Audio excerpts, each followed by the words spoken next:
बैठिए।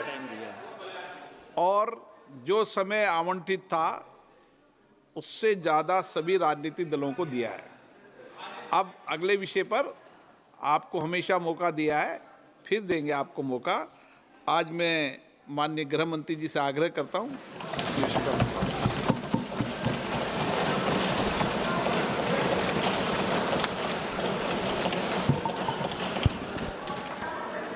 माननीय अध्यक्ष जी, मैं आपके प्रति आभार व्यक्त करना चाहता हूं कि इस महत्वपूर्ण विषय पर आपने मुझे बोलने का मौका दिया। माननीय अध्यक्ष जी, इस विषय पर चर्चा के लिए सत्र की शुरुआत में 2 दिन गतिरोध भी हुआ। इससे एक प्रकार की गैर समझ, गलत धारणा जनता के बीच में पड़ी कि हम लोग ये चर्चा नहीं चाहते। माननीय अध्यक्ष जी, मैं स्पष्ट करना चाहता हूं, संसद ये देश का चर्चा का सबसे बड़ा पंचायत है और हम भाजपा वाले, एनडीए वाले चर्चा से कभी नहीं भागते। कोई भी मुद्दा हो, संसद के नियमों के अनुसार चर्चा के लिए हम तैयार रहते हैं। हमने 2 दिन तक विपक्ष के चर्चा करी कि इसको बाद में किया जाए, 2 सत्र बाद में किया जाए, मगर नहीं माने। हमने हाँ भर दी। मेरा दायित्व है मान्यवर कि हमने क्यों ना बोली थी। ना बोलने के 2 कारण थे। एक कारण था कि चर्चा गहन पुनः निरीक्षण के नाम पर वो मांगते थे, एसआईआर के नाम पर मांगते थे। मान्यवर, मेरा बहुत स्पष्ट मत है कि एसआईआर पर इस सदन पे चर्चा नहीं हो सकती है, क्योंकि गहन पुनः निरीक्षण की जिम्मेदारी भारत के चुनाव आयोग की है। भारत का चुनाव आयोग और चुनाव आयुक्त ये सरकार के तहत काम नहीं करते। अगर जब चर्चा होती है और कुछ सवाल खड़े किए जाएंगे तो इसका जवाब कौन देगा? मान्यवर, जब उन्होंने कहा कि हम चुनाव सुधार पर चर्चा करने के लिए तैयार है, हम तुरंत मान गए और आज चुनाव सुधार पर ही चर्चा हुई। मान्यवर, लगभग 63। प्लीज मान्य दादा बीमार हो, मैं समझ रहा हूं, मगर बीमार ज्यादा हो तो घर पे रहा करो, यहां सदन का माहौल मत बिगाड़िए। मान्यवर, 63 सदस्यों ने प्लीज ऐसे माहौल ठीक रहना चाहिए। व्यक्तिगत बात है मेरी और दादा के बीच में, माहौल ठीक रहना चाहिए। मान्यवर, 63 सदस्यों ने पक्ष और विपक्ष से इस चर्चा में हिस्सा लिया है और जो चर्चा का समय हुआ था तय, उससे ज्यादा आपने समय लिया है। इसलिए भी मैं आपका धन्यवाद व्यक्त करना चाहता हूं। मान्यवर, चर्चा तय हुई थी चुनाव सुधारों के लिए, मगर ज्यादातर विपक्ष के सदस्यों ने एसआईआर पर ही चर्चा करी। अब चर्चा इन्होंने जिस तरह से शुरू करी है, जवाब तो मुझे देना पड़ेगा मान्यवर, और मैं मानता हूं उनको सुनना भी चाहिए। मान्यवर, इस एसआईआर पर, गहन पुनर्निरीक्षण पर एक तरफा 4 महीने से झूठ फैलाया और देश की जनता को गुमराह करने का प्रयास किया। और मेरा आग्रह है सदन के पक्ष और विपक्ष के सभी सदस्यों, मैंने एसआईआर की प्रक्रिया का, इससे जुड़े हुए संवैधानिक अनुबंधों का और भूतकाल में जो एसआईआर हुए वो सभी का गहन अभ्यास किया है। मैं आज आपके माध्यम से इस सदन को और सदन के माध्यम से पूरे देश की जनता को जो झूठ विशेषकर कांग्रेस पार्टी द्वारा फैलाया गया है, वो झूठ का मेरे तर्कों के हिसाब से जवाब देना चाहता हूं। आप बेटे बेटे ज्ञान मत दीजिए। मान्यवर, ये देश के संविधान में, मान्यवर, ये देश के संविधान से, संविधान के अनुच्छेद 2 से चुनाव आयोग की रचना हुई। एक प्रकार से चुनाव आयोग एक संवैधानिक संस्था है।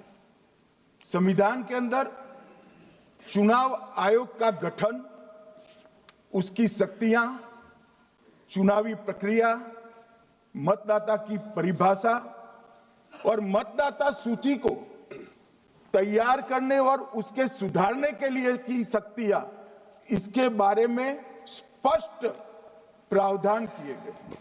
और मान्यवर, बड़ी विनम्रता से मैं बताना चाहता हूं कि प्रावधान जब किए गए तब हमारी पार्टी बनी ही नहीं थी। हमारी पार्टी के अलावे जो लोग हैं, इन लोगों ने संविधान सभा में चर्चा कर कर संविधान को बनाया था। इसलिए ये पूरी चुनाव की प्रक्रिया जो संविधान के अंदर व्याख्यायित की गई है और आज जो हो रहा है, ये दोनों के बीच में क्या अंतर है और आरोप क्या है, इसको मैं जवाब देना चाहता हूं। माननीय, फ्री एंड फेयर चुनाव कराने का हमारा संविधान ने जिम्मेदारी चुनाव आयोग की तय की। मतदाता सूची बनाने की और मतदाता सूची में सुधार करने की जिम्मेदारी भी चुनाव आयोग को दी। अनुच्छेद, संविधान के भाग 15 में अनुच्छेद 324, इसमें चुनाव आयोग का गठन, चुनाव आयुक्त की नियुक्ति, लोकसभा, राज्यसभा, विधानसभा, उपराष्ट्रपति और राष्ट्रपति, ये सभी चुनाव का संपूर्ण नियंत्रण संविधान ने चुनाव आयुक्त को दिया है। और चुनाव आयुक्त एक से ज्यादा हो तो इलेक्शन कमिश्नर को दिया है। अब 325 जो अनुच्छेद है, वो किसी भी पात्र मतदाता को मतदाता सूची से बाहर नहीं रखा जाता, इसका प्रावधान करता है।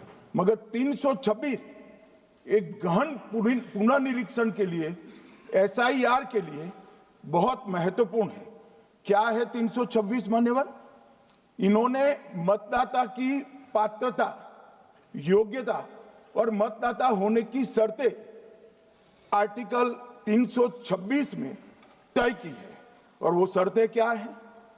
सबसे पहली शर्त है कि मतदाता भारत का नागरिक होना चाहिए, विदेशी नहीं होना चाहिए। ये सबसे पहली शर्त। और ये कह रहे हैं कि चुनाव आयोग क्यों ये कर रहा है? भाई, इसका दायित्व है, इसलिए कर रहे हैं। दूसरी है 18 साल से ज्यादा आयु का व्यक्ति मतदाता बन सकता है। तीसरा, वैधता का निर्धारण मानसिक असमर्थता, अपराध और भ्रष्टाचार में संलिप्तता के लिए जो कानून ने समय समय पर तय किया है, इसके पर। तो ये 3 पात्रताओं के आधार पर भारत के मतदाता होने की बात तय होती है। और ये 3 चीजें किसने देखनी है मान्यवर? चुनाव आयुक्त को देखनी है। चीफ इलेक्शन कमिश्नर,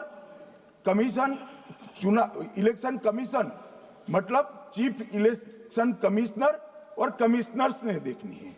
और 327 में मतदाता सूची, सीमांकन, चुनाव संचालन और उसके लिए कानून बनाने की सिफारिश संसद को करने की सत्ता चुनाव आयोग को दी है। कल हमारे सदस्य मनीष तिवारी कहते थे गहन पुनर्निरीक्षण का इनको अधिकार ही नहीं है। आर्टिकल 327 पूर्ण अधिकार देता है कि मतदाता सूची इस व्याख्या के आधार पर बनाने का अधिकार चुनाव आयोग को है। मान्यवर, अब एसआईआर पर ही सवाल उठा दिए। मान्यवर, इन्होंने कहा कि एसआईआर आज क्यों हो रहा है। मैं इनको थोड़ा इतिहास और मान्यवर एक नई फैशन हो गई है, इतिहास बताते हैं तो नाराज हो जाते हैं कि आप इतिहास मत बताइए। अरे भला कोई भी प्रक्रिया, कोई भी देश, कोई भी समाज इतिहास को छोड़कर कैसे आगे बढ़ सकता है। इतिहास कोई भी समाज का महत्वपूर्ण अंग है। मान्यवर, हमारे लोकतांत्रिक इतिहास की शुरुआत 1952 से हुई, तो सबसे पहला गहन पुनर्निरीक्षण एसआईआर कब हुआ? 1952 में। एसआईआर की क्या जरूरत है वो कहते हैं, इसलिए मैं कहता हूं। तो उस वक्त प्रधानमंत्री कौन थे? जवाहरलाल नेहरू। किस पार्टी से थे? कांग्रेस पार्टी से। दूसरा कब हुआ? 1957 में। फिर जवाहरलाल नेहरू प्रधानमंत्री थे, कांग्रेस पार्टी से थे। तीसरा हुआ 61 में, उसमें भी जवाहरलाल नेहरू प्रधानमंत्री थे और कांग्रेस पार्टी थे। 65-66 में भी हुआ, एक ही गहन पुनर्निरीक्षण 2 साल में हुआ। उस वक्त भी श्री लाल बहादुर शास्त्री प्रधानमंत्री थे, कांग्रेस पार्टी थे। 83-84 में हुआ, इंदिरा जी थी। 87-89 में हुआ, राजीव गांधी थे। 92-93-95 में हुआ, नरसिम्हा राव थे। 2002 और 3 में हुआ, तब श्री अटल बिहारी वाजपेयी थे। मान्यवर, 2004 में गहन पुनर्निरीक्षण समाप्त हुआ, तब डॉक्टर मनमोहन सिंह जी प्रधानमंत्री थे। तो 2, 3, 4 का एक गहन पुनर्निरीक्षण हुआ, एसआईआर हुआ। उसमें 2 साल एनडीए के प्रधानमंत्री थे, भाजपा के थे, और 1 साल डॉक्टर मनमोहन सिंह। 2004 के बाद सीधा 2025 में गहन पुनर्निरीक्षण हो रहा है और इस वक्त हम हैं। एक पूरा गहन पुनर्निरीक्षण एसआईआर की प्रक्रिया का आज तक 2004 तक किसी भी दल ने विरोध नहीं किया है। मान्यवर, क्योंकि ये चुनाव को पवित्र रखने की प्रक्रिया है, चुनाव के उद्देश्यों को, लोकतंत्र को स्वस्थ रखने की प्रक्रिया है। अगर लोकतंत्र में चुनाव जिसके आधार पर होते हैं वो मतदाता सूची ही प्रदूषित है, तो चुनाव कैसे साफ और सुथरे हो सकते हैं। मानो समय समय पर मतदाता सूची का गहन पुनर्निरीक्षण जरूरी है, इसलिए चुनाव आयोग ने फैसला किया कि 2025 में इसको किया जाएगा। मान्यवर, एक बीच में एक घटना मैं जरूर कहना चाहूंगा। 2010 में एक चुनाव आयुक्त महोदय ने निर्णय किया कि रिटर्निंग ऑफिसर को मतदाता सूची में से नाम काटने का अधिकार नहीं है, और उसके बाद से किसी की मृत्यु हुई तो भी नाम नहीं कटते थे, कोई एक क्षेत्र से दूसरे क्षेत्र में गया तो भी नाम नहीं कटते थे। एक व्यक्ति का ट्रांसफर हो गया तो कोयम्बटूर से वो शिमले चला गया, भारत सरकार का कर्मचारी है, तो उसका नाम कोयम्बटूर में भी रहता था, शिमला में रहता था, क्योंकि 2010 में मैं बताता हूं, मैं बख्शूंगा नहीं, आप चिंता मत करो, क्योंकि 2010 में एक व्यवस्था हुई कि किसी का नाम नहीं काट सकते, और उस वक्त भी कांग्रेस पार्टी की सरकार थी। तो एक गहन पुनर्निरीक्षण क्या है? मानिए, एक गहन पुनर्निरीक्षण है कि जिनकी मृत्यु हो गई उनके नाम कट जाए, जो 18 साल से बड़े हो गए उनके नाम जोड़ जाए, जो किसी भी प्रकार से 2 जगह मतदाता है उनके नाम कट जाए, और जो विदेशी नागरिक है उनको चुन चुन कर डिलीट किया जाए। ये गहन पुनर्निरीक्षण। और मैं आज इस मंच से, आपके माध्यम से इस सदन को और देश की जनता को कहना चाहता हूं, क्या कोई भी देश का लोकतंत्र सुरक्षित रह सकता है जब देश का प्रधानमंत्री और राज्य का मुख्यमंत्री कौन हो वो घुसपैठ ये तय करेंगे? मान्यवर, नहीं रह सकते। एक मतदाता का एक से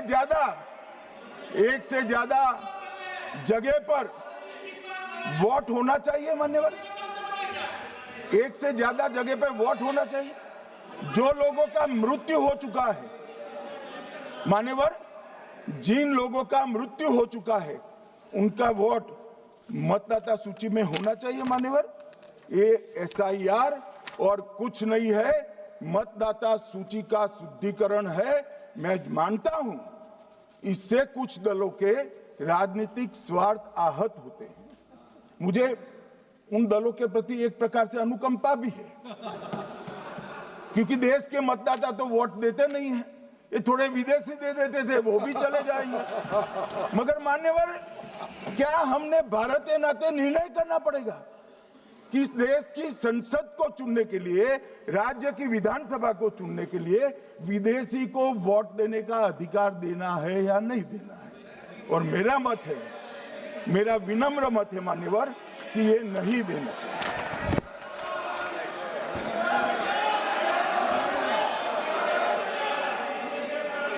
दादा बैठ जाइए प्लीज प्लीज। मान्यवर,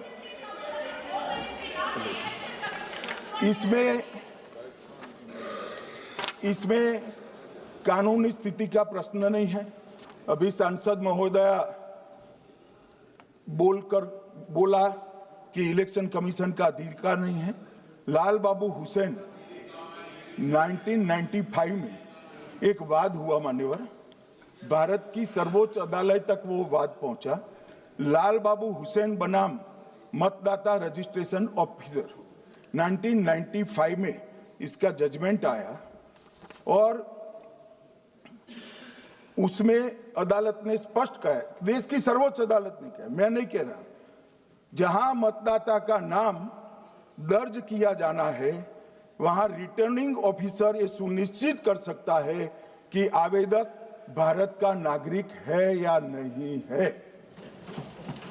ये लोग जो कहते हैं कि इलेक्शन कमीशन कैसे तय करेगा, ये इनकी ड्यूटी है और ये हमारा निर्णय नहीं है, भारत की सर्वोच्च अदालत का निर्णय है और हम सब भारत की सर्वोच्च अदालत के निर्णय से बंधे हुए हैं।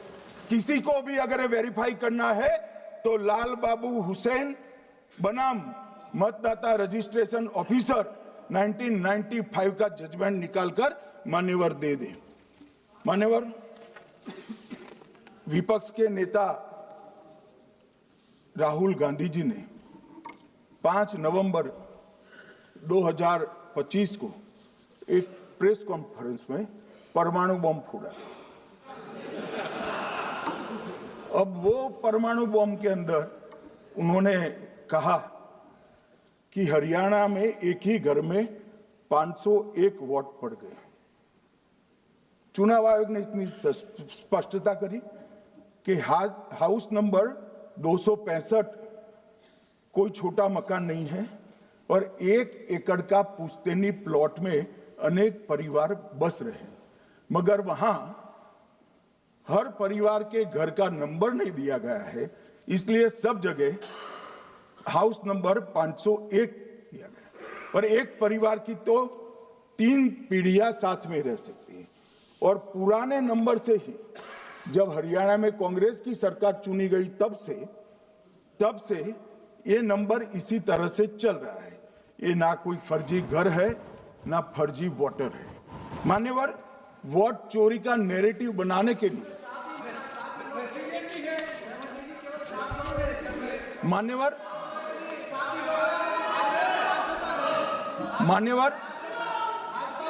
बिहार में भी मेरा भाषण पूरा हो जाने दो। नहीं, आप अभी पूरा भाषण होगा। नहीं, कई बार नाम आएगा।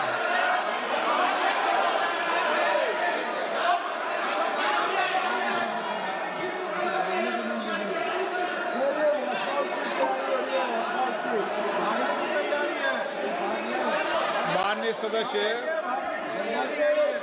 2 मिनट बैठिए, मैं कुछ बोलना चाहता हूं। 2 मिनट बैठिए, मैं एक मिनट।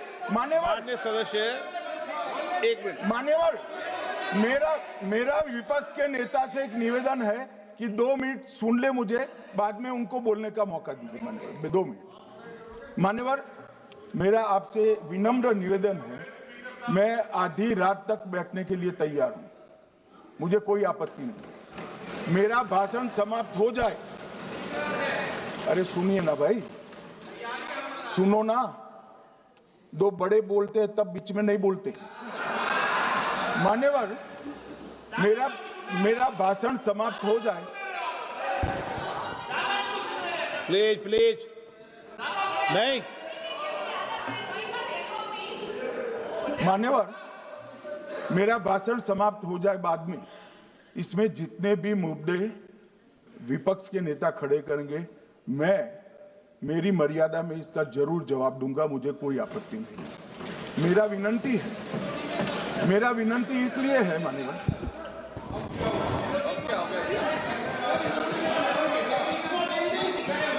एक मिनट, उनको पूरी बात करने दें। हाँ हाँ, मान्यवर, मेरा विनंती भी, मान्यवर, नो प्लीज, डिबेट नहीं करते बैठे। मान्यवर, मेरा विनंती इसलिए है कि शायद वो जो मुद्दा खड़ा करना चाहते हैं उसका जवाब मेरे आगे भाषण में आ जाएगा तो मुद्दा ही नहीं बचेगा, इसलिए मैं कह रहा हूं मुझे पूरा सुन लिया जाए। मान्यवर, बिहार में एक मतदाता की उम्र 34 साल बताई गई, 34 साल की है, इसको 124 साल बताया गया। सच था कि इसमें उम्र 124 बार छपी थी। बाद में मिंता देवी जी ने खुद बताया कि उन्होंने ऑनलाइन आवेदन किया था और वो ऑनलाइन आवेदन करने में गलती हो गई, इसके कारण उम्र 124 बार साल छपी थी। अब इसके आधार पर मतदाता सूची पर प्रश्न कर दिए। सुबोध कुमार नवादा, प्रेस कॉन्फ्रेंस में कहा गया कि एक राजनीतिक दल के बीएलए है, इनका नाम कभी आया ही नहीं, वो भी सच नहीं निकला।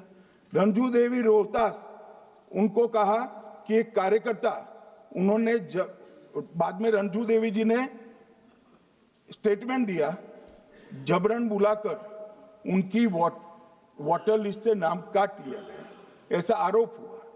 तो रंजू देवी ने यही कहा कि कांग्रेस के कार्यकर्ताओं को कहने पर मैंने गलत जानकारी दी थी।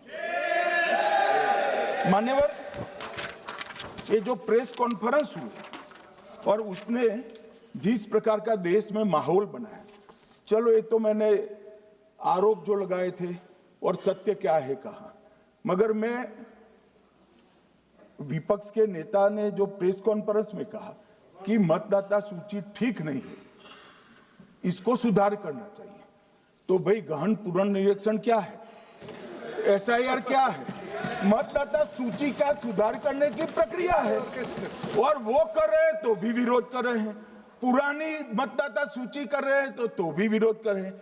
भाई मतदाता सूची पुरानी हो या नहीं, आपका हारना तय है, ये मतदाता सूची से नहीं होगा। मान्यवर, उन्होंने कहा, अपने लॉजिक के समर्थन में कहा कि भारतीय जनता पार्टी को कभी एंटी इनकम्बेंसी का सामना नहीं करना पड़ता। मान्यवर, एंटी इनकम्बेंसी इनके खिलाफ होती है जो जनहित के विरुद्ध काम करे। ये बात सही है कि भाजपा को एंटी इनकम्बेंसी का फायदा विरोध बहुत कम करना पड़ता है। हमारी सरकारें बार बार चुनकर आती हैं, चाहे राज्य में है या केंद्र में, परंतु ऐसा नहीं है कि हम 2014 के बाद एक भी चुनाव नहीं हारे। छत्तीसगढ़ में 18 में हारे, राजस्थान में 18 में हारे, मध्य प्रदेश में 18 में हारे, कर्नाटक में भी 14 के बाद हारे, तेलंगाना में हम जीत नहीं पाए, चेन्नई में हम जीत नहीं पाए, बंगाल में भी हम हारे। भाई तो तब तो ये मतदाता सूची बहुत अच्छी होती है, टप से नए कपड़े पहनकर आप शपथ ले लेते हो। उस वक्त मतदाता सूची का विरोध नहीं करते हो, और जब मुंह की पटखनी पड़ती है बिहार की तरह, तब मतदाता सूची का विरोध करते हो। माननीय मेरे दोहरे मापदंड नहीं चलेंगे लोकतंत्र में। जब आप जीतते हो तब चुनाव आयोग महान है, जब आप हारते हो तो चुनाव आयोग निकम्मा है, बीजेपी का कहने पर चलता है। जब आप जीतते हो मतदाता सूची अच्छी है, मतदाता सूची अच्छी है, और जब आप हारते हो तो मतदाता सूची खराब है। मान्यवर, मुझे कोई आपत्ति नहीं, इस प्रकार का भ्रांति फैलाए तो फैलाए। मेरा दायित्व है कि इस देश की जनता को एक ड्यूअल स्टैंडर्ड की जानकारी देना, जो मैं आज इस सदन में खड़े होकर दे रहा हूं। मान्यवर, आगे पर भी मैं इस विषय को कहूंगा और ढेर सारे आरोपों के मेरे पास जवाब है। जो 3 प्रेस कॉन्फ्रेंस में, एक सादा प्रेस कॉन्फ्रेंस, एक एटम बम वाला प्रेस कॉन्फ्रेंस, एक परमाणु बम वाला, ये तीनों में क्या हुआ, इसके सारे जवाब मेरे पास है। मान्यवर, अब ये कहते हैं कि 2-2 जगह है, 2-2 जगह मतदाता है। मान्यवर, किन किन लोगों के 2-2 जगह मतदाता, मैं इसमें जिनके नाम 2 जगह रजिस्टर्ड है उसका दोष नहीं निकालता मैं, क्योंकि एक जगह से कोई व्यक्ति दूसरी जगह गई तो 2010 के बाद इसको डिलीट करने का अधिकार आरओ के पास से ले लिया गया। इसके कारण ये विसंगतियां खड़ी हुई है। किसके हैं? श्री प्रशांत किशोर जी के 2 जगह मतदाता है, पवन खेरा जी का भी है, तेजस्वी यादव का स्वयं का है, टी सिद्दीकी एनआईसी केरल के नेता का है, मान्यवर संजय सिंह आप पार्टी के नेता के हैं, एक किशोरी पेडनेकर यूबीटी शिवसेना के हैं, इनका भी है। मान्यवर, सामान्य गलतियां हैं, क्योंकि एक नियम आ गया, जिसका वोट काटने का जिसका अधिकार है उसको रोक लिया गया, तो आरओ वोट काट नहीं सकता था, इसलिए 2 जगह रह गए। अब वो ही एक गहन पुनर्निरीक्षण से सुधरना है, मगर आप गहन पुनर्निरीक्षण को वोट चोरी कह रहे हो। मान्यवर, वोट चोरी किसको कहते हैं वो मैं बताना चाहता हूं, और हमारे यहां कुछ परिवार ऐसे हैं जो पूछते नहीं वोट चोरी करते। अच्छा, बोलिए आप। हाँ, बोले आप, बोले। हाँ, बोले आप, बोले। स्पीकर सर, मेरा कल एक सवाल था, जो हिंदुस्तान के इतिहास में पहली बार डिसीजन लिया गया कि इलेक्शन कमिश्नर्स को फुल, नहीं, फुल इम्यूनिटी दी जाएगी। ठीक है, ये है ना, इसका जवाब इसका पीछ मैं खत्म नहीं किया सर। इसके पीछे जो थिंकिंग थी वो हमें सबसे पहले बताएं। ठीक है। दूसरी बात, नहीं, हरियाणा की जहां इन्होंने बात की, इन्होंने एक उदाहरण लिया, वहां पर अनेक उदाहरण हैं। वो भी आपने दिया था ना, 19 वो भी आपने दिया था, इसलिए दिया वो भी। 19 लाख वहां पे फेक लोग, वो उदाहरण आपने दिया था, इसलिए उसका जवाब दिया। और ये भी हमें बता दीजिए, actually let us have a debate on my press conference. Let us go. Let us have very good idea. Let us have a debate on my press conference. Amit Shah ji, I challenge you to have a debate on the 3 press conferences. Please. ठीक है, बैठ जाइए, बैठ जाइए। माननीय, please माननीय, आपने बात की थी, प्लीज।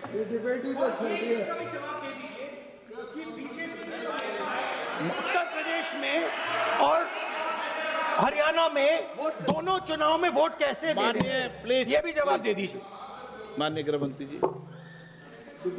मान्यवर, पहली बात मैं स्पष्ट करना चाहता हूं, मैं 30 साल से विधानसभा और संसद में जनप्रतिनिधि के रूप में चुनकर आता हूं।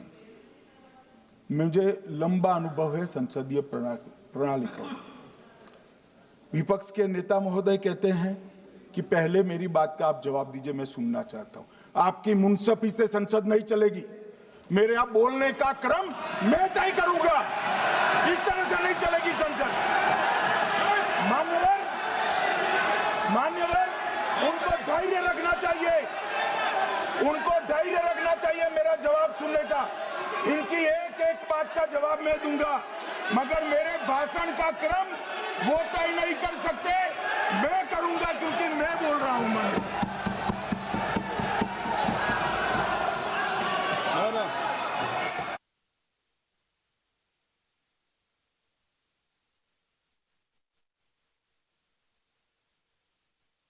एक मिनट गृहमंत्री जी, एक मिनट गृहमंत्री, क्या गलत बोला उन्होंने यही बोला, आपने जो बात उठाई है मुझे कब बोलना है मैं तय करूंगा, यही बोला ना, उसमें क्यों उत्तेजित हो रहे हो आप? हाँ, आपके 2-2 मिनट में खड़े होने से थोड़ी जवाब देते रहेंगे। नो, माननीय गृहमंत्री नहीं होगा। मैं आपको फिर मौका दूंगा, फिर मैं मौका दूंगा आपको, मौका दूंगा आपको। हाँ बोलिए, हाँ बोलिए सर, ये बोलिए। आपने अगर अमित शाह जी का रिस्पॉन्स देखा तो ये कंप्लीटली डिफेंसिव रिस्पॉन्स है, ये घबराया हुआ रिस्पॉन्स है, ये डरा हुआ रिस्पॉन्स है। अब सुनिए पूरी बात, प्लीज मानिए। नो, सच्चा रिस्पॉन्स नहीं है। माननीय गृहमंत्री जी, मान्यवर आपके चेहरे पर बैठो मान्यवर आपके चेहरे पर चिंता की लकीरें मैं देख रहा हूं कि मैं क्या बोलूंगा। मैं उनके उकसावे में नहीं आऊंगा, मैं मेरे विषय पर बोलूंगा। मान्यवर, मैंने इतना ही कहा कि मैं मेरे भाषण का क्रम मैं तय करूंगा। मेरे भाषण का पहले क्या बोलना, बाद में क्या बोलना, मैं तय करूंगा। और मैं मानता हूं कि हर एक वक्ता का ये अधिकार है, उनका भी है, मेरा भी है। कल वो बोल रहे तो हम ऐसा थोड़ी ना बोले आप झूठ क्यों बोल रहे हो। हम नहीं बोले, नहीं बोल सकते साहब, वो माननीय विपक्ष के नेता है, वो बोल सकते अपना भाषण। मान्यवर, और मैंने तो ये भी कहा मेरा पूरा भाषण छूट कर कुछ बच जाता है तो आप पूछिएगा, मैं जवाब दूंगा। मगर अब धैर्य भी चाहिए और सुनना भी चाहिए, दोनों चीजें करनी पड़ती है। मान्यवर, वोट चोरी का कोहराम बचा। मैं वोट चोरी किसको कहते हैं वो बताना चाहता हूं। वोट चोरी के 3 आयाम हैं। एक तो मतदाता नहीं है, मतलब योग्यता नहीं है, और आप वोटर बन जाते हो तो वोट चोरी माना जाएगा। दूसरा, आप गलत प्रकार से चुनाव जीतते हो तो वोट चोरी माना जाएगा। और तीसरा, जनादेश को डिफाई करते हो, मतलब वोट के विपरीत आप कोई पद प्राप्त कर लेते हो तो भी एक प्रकार से वोट चोरी होता है। अरे सुनो ना, क्यों जल्दबाजी करते हो मानिकम, क्यों? अब मैं 3 वोट चोरी की घटनाएं बताना चाहता हूं। सबसे पहली घटना हुई, आजादी के बाद देश का प्रधानमंत्री तय करना था। तय कौन करना था? तो उस वक्त के जितने प्रांत थे इसके कांग्रेस के अध्यक्षों ने, उनके एक वोट से तय होना था। अब 28 वोट श्री सरदार पटेल को मिले और 2 वोट जवाहरलाल नेहरू जी को मिले।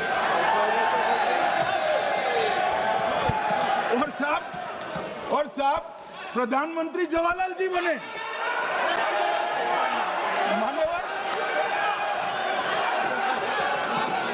मान्यवर,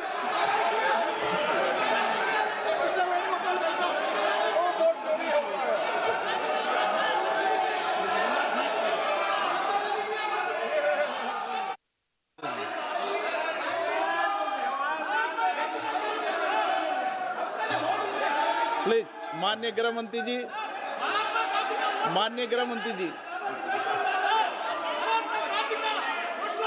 प्लीज।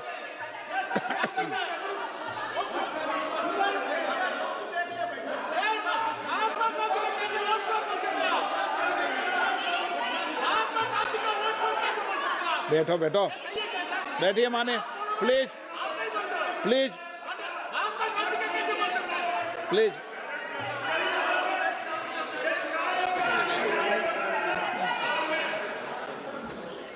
मान्यवर, दूसरी, प्लीज बैठिए बैठिए माननीय सदस्य, प्लीज, हर बार नहीं उठते, बैठिए। मान्यवर, दूसरे प्रकार की वोट चोरी और नैतिक तरीके से चुनाव जीतना, ऐसी वोट चोरी भी भूतकाल में एक बार हुई थी। श्रीमती इंदिरा गांधी रायबरेली से चुनी गई। इलाहाबाद हाईकोर्ट में श्री राजनारायण पहुंचे कि चुनाव नियमों के अनुसार नहीं हुआ। इलाहाबाद हाईकोर्ट ने ये तय कर दिया कि श्रीमती गांधी ने उचित तरीके से चुनाव नहीं जीता है, हम इसको रद्द कर देते। मान्यवर, ये भी वोट चोरी थी, बहुत बड़ी वोट चोरी थी। और उसके बाद में क्या हुआ? उसके बाद में वो वोट चोरी को ढकने के लिए संसद में कानून लाया। कि प्रधानमंत्री के खिलाफ कोई केस ही नहीं हो सकता। मैं विपक्ष के नेता को कहना चाहता हूं, इम्यूनिटी की बात आप चुनाव आयोग की पूछ रहे हैं, इसका तो मैं जवाब दूंगा, इसका मैं जवाब दूंगा इम्यूनिटी का, मगर ये इम्यूनिटी जो श्रीमती गांधी ने दी थी, इसके लिए आपका क्या कहना है? आपका क्या जवाब है? और उन्होंने तो स्वयं के लिए ले ली, उनका आरोप है। ले, ऐसे नहीं चलता मान्यवर, आप जब बोले, जब 5-5 मिनट में उठेंगे क्या? ये मान्यवर, उनका आरोप है। आप भी बोले, आप भी बोले, आप भी बोले, 9 गलत, 1-1 मिनट में सदस्य नहीं उठेगा ना। मान्यवर, उनका आरोप है कि सरकार ने बनाया तो लोकतंत्र ने बनाया, तो जो समय का केस था वो बताया है, आगे का तो बताया। मोदी जी को भी सब लोगों ने प्रधानमंत्री बनाया है भाई, आपकी कृपा से नहीं बने हैं। मान्यवर,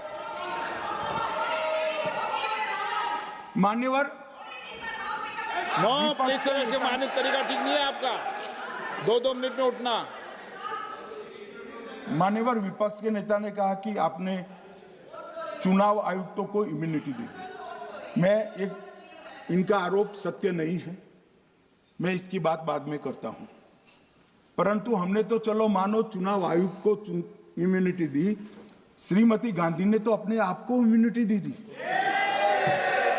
और फिर जब ये संवैधानिक सुधार के वायरस चैलेंज हुए, तो वो केस जीतने के लिए 2, 3 और 4 नंबर के सर्वोच्च न्यायालय के जज को बाईपास कर चौथे नंबर के जज को चीफ जस्टिस बनाया और वहां केस भी जीत लिया। और मान्यवर, ये तो इतिहास है, कौन झुठला सकता है? इनको कोई पढ़ाता नहीं है इतिहास, ये तो इतिहास है, सर्वोच्च अदालत और संसद के रिकॉर्ड में रखा हुआ इतिहास है।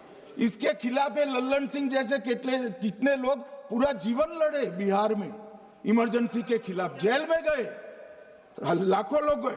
और तीसरी वोट चोरी कहना चाहता हूं, तीसरी वोट चोरी का प्रकार मैंने बताया था कि योग्यता नहीं है और मतदाता बन जाना। अभी एक वाद पहुंचा है, वाद मतलब डिस्प्यूट पहुंचा है दिल्ली की सिविल अदालत में। उसमें डिस्प्यूट ये है कि सोनिया गांधी जी इस देश की नागरिक बनने से पहले मतदाता बने।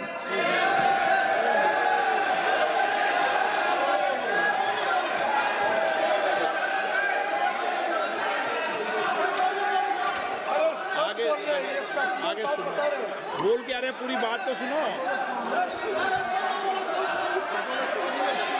मान्यवर,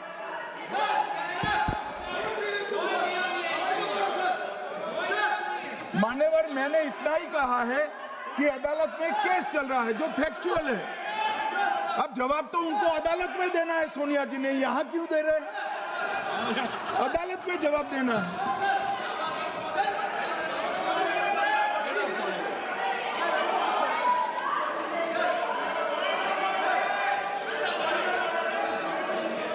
बीच के भाषण में पॉइंट ऑफ ऑर्डर नहीं होता।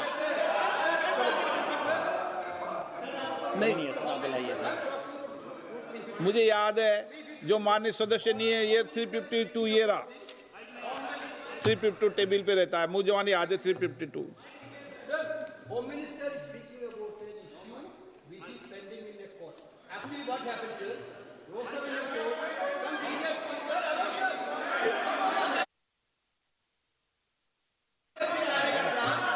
filed a case on Madam Sonia Gandhi's voting on that 80. Sir, that Ross Avenue Court dismissed that case without, there is no substance in that case. After that, the same person given an appeal. Gandhi not even voted in that election. I am challenging Home Minister. Okay. Sonia Gandhi not even voted that election. Can you prove it? Can you prove it?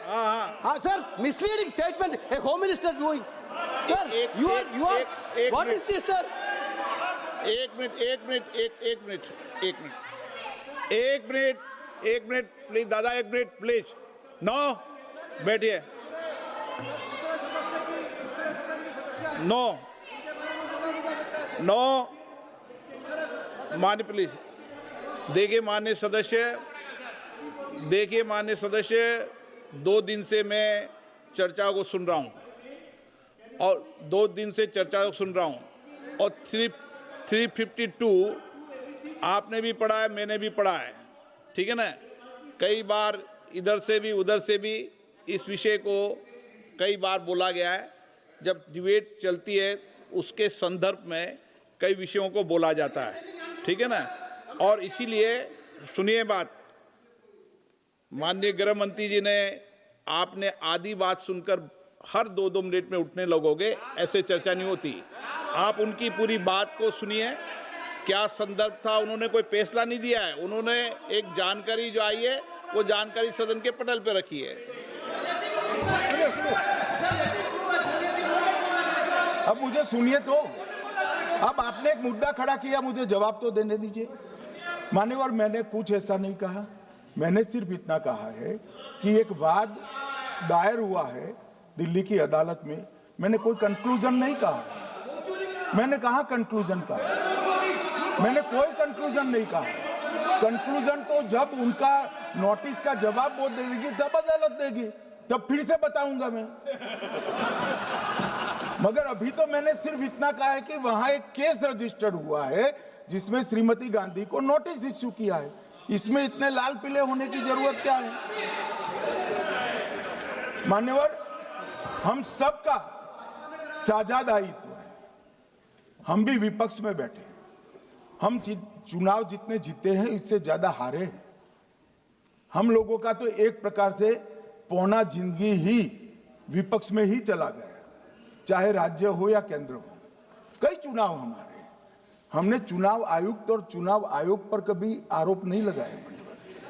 एक नया pattern खड़ा हुआ, एक नया pattern. मैं पूरा वाक्य नहीं बताना चाहता।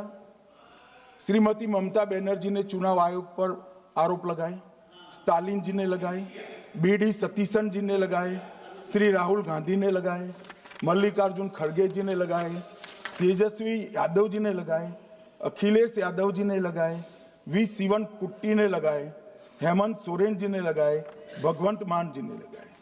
अब पहले तो ऐसी परंपरा सिर्फ कांग्रेस पार्टी में थी, मगर संपर्क का दोष कहता होता है साहब, ये सारे इंडिया अलायंस वाले चुनाव आयोग के खिलाफ आए। मान्यवर, चुनाव आयोग एक तटस्थता से चुनाव कराने वाला संस्थान बनाया गया और इसकी मान्यता कोई पॉलिटिकल पार्टी ने नहीं दी, भाग और अनुच्छेदों के तहत हमारे संविधान ने दी है और ये संवैधानिक प्रक्रिया है। इस संवैधानिक प्रक्रिया पर सवाल खड़े कर कर, अनर्गल आरोप कर कर आप पूरे चुनाव आयोग की एक प्रकार से पूरे दुनिया में इसकी छवि को धूमिल करने का काम कर रहे हैं। आपको लगता है कि आप सरकार की छवि धूमिल करें? ना जी, आप पूरी दुनिया में भारत के लोकतंत्र की छवि को धूमिल करें। मान्यवर, सरकार का तो इतना ही सवाल है, मान्यवर सरकार का तो इतना ही सवाल है कि भारत के मतदाता क्या सोचेंगे, मगर मतदाता का सोचने का सवाल नहीं है। मतदाता को तो मालूम है कि हमने तो वोट दिया है इसलिए चुनकर आए हैं, तो उसके मन में कोई डाउट नहीं है। ये वोट चोरी करते रहे, घुसपैठिया बचाओ यात्रा निकाली और बिहार में 2/3 बहुमत से हम जीत गए। मान्यवर, ये जो नई परंपरा शुरू हुई कि देश के अंदर चुनाव न जीते तो चुनाव आयोग को बदनाम करो, चुनाव प्रक्रिया को बदनाम करो, मतदाता सूची को बदनाम करो, ये हमारे लोकतंत्र का भला नहीं करेगी। यही आयुक्त के कहते, यही सरकार के होते हुए आप कई चुनाव जीते, हम कुछ नहीं बोले, हम पार्टी में बैठकर इसकी मीमांसा की, मगर ये लोग चुनाव आयोग पर। प्लीज नो, आप बैठिए, आप ठीक है बैठिए। माननीय सदस्य प्लीज, प्लीज मान्यवर, मैं थोड़ी स्पष्टता के लिए आंकड़ा देना चाहता हूं। मई 14 में श्रीमान नरेंद्र मोदी इस देश के प्रधानमंत्री बने, तब से उनको आपत्ति है। तो एनडीए क्या क्या जीती? 3 लोकसभा चुनाव हम जीते, 41 राज्यों के विधानसभा चुनाव जीते, तो हम 44 विधानसभा टोटल चुनाव जीते हैं 2024 से 25 तक। मगर वो भी 30 चुनाव जीते हैं अलग अलग विधानसभा में, 30 जगह पे। अगर मतदाता सूची करेक्ट है तो क्यों शपथ लिया, क्यों चुनाव लड़ा? आप बताइए देश की जनता को। आप लोग यहां कैसे पहुंचे? श्री राहुल गांधी जहां से चुनकर आए थे, वो वायनाड की मतदाता सूची में भी मेरी पार्टी ने प्रेस कॉन्फ्रेंस कर इसी प्रकार की डिस्क्रिपेंसी को बताया है। इसका जवाब नहीं देते। हमने अमेठी का भी बताया है, इसका जवाब नहीं देते हैं। मान्यवर, एक चुनाव की मतदाता सूची में जो थोड़ी बहुत गलतियां हैं, उसको वो लोग मुद्दा बनाते हैं चुनाव हारने का। चुनाव हारने का कारण है नहीं, मैं अंत में बताऊंगा क्यों हारते हो चुनाव, मैं बताऊंगा मान्यवर अंत। परंतु फिर भी चलो मान ले कि मतदाता सूची ठीक नहीं है, तो गहन पुनर्निरीक्षण का मतलब ही ये है कि मतदाता सूची को सुधारने की प्रक्रिया। अब इसमें आपके बीएलए सहयोग नहीं करते हैं, आप उसका बहिष्कार का ऐलान करते हो, आपकी राज्य सरकारें जहां है वो मदद कम करती है, तो कैसे मतदाता सूची का शुद्धिकरण होगा? जो आपकी डिमांड है वो ही चुनाव आयोग कर रहा है। आपकी डिमांड है कि मतदाता सूची ठीक हो, वो चुनाव आयोग कर रहा है। मगर हुआ क्या है मान्यवर मालूम है? इनको अब अगर प्रेस में कोई पत्रकार उनको पसंद ना आए ऐसा सवाल पूछते हैं तो तुम बीजेपी के एजेंट हो ऐसा कहते हैं। मान्यवर, सवाल जो भी हो उसको लेना चाहिए। मान्यवर, पत्रकार कभी बीजेपी का एजेंट नहीं होता है। मगर आप अगर ऐसा मानते हो कि लोकतंत्र में आपको पसंद आए ऐसे ही सवाल पत्रकार पूछे, तो ये नहीं हो सकता। इमरजेंसी नहीं है भाई, इमरजेंसी नहीं है। मान्यवर, एक प्रेस में कोई सवाल पूछता है तो कहते हैं बीजेपी के एजेंट हो। केस हारते हैं तो जज पर आरोप कर देते हैं, चुनाव हारते हैं तो ईवीएम पर आरोप करते हैं। ईवीएम की दलील अब गले नहीं उतरती तो वोट चोरी का मुद्दा लेकर आए। वोट चोरी का मुद्दा लेकर पूरा बिहार में यात्रा निकाली, फिर भी हार गए। अब हारने का कारण आपका नेतृत्व है, ये हारने का कारण ईवीएम और मतदाता सूची नहीं। और अगर ये मानते हैं मान्यवर, अगर ये मानते हैं कि इनको कोई पूछने वाला नहीं है, भगवान करे मैं गलत पड़ जाऊं, कांग्रेस के कार्यकर्ता इनका हिसाब मांगेंगे। एक दिन कांग्रेस के कार्यकर्ता इनका हिसाब मांगेंगे कि इतने चुनाव कैसे हार गए। मान्यवर, कोई जज आजादी के इतने साल में नहीं हुआ है मान्यवर कि कोई जज एक जजमेंट दे तो जज के खिलाफ इंपीचमेंट लेकर आते हैं। अपनी वोट बैंक को एड्रेस करने के लिए इंपीचमेंट लेकर आते हैं मान्यवर। और ये सारे ने तो साइन कर दिया, साथ ही साथ उद्धव जी ने भी साइन कर दिया। उद्धव जी, जजमेंट क्या है? एक पहाड़ी पर मान्यता है कि हाँ सबसे ऊपर दिया जलाया जाए। मान्यवर, ये वोट बैंक को संभालने के लिए एक हाईकोर्ट के जज के सामने इंपीचमेंट लेकर आए हैं। देश की जनता उनको मदद नहीं करे।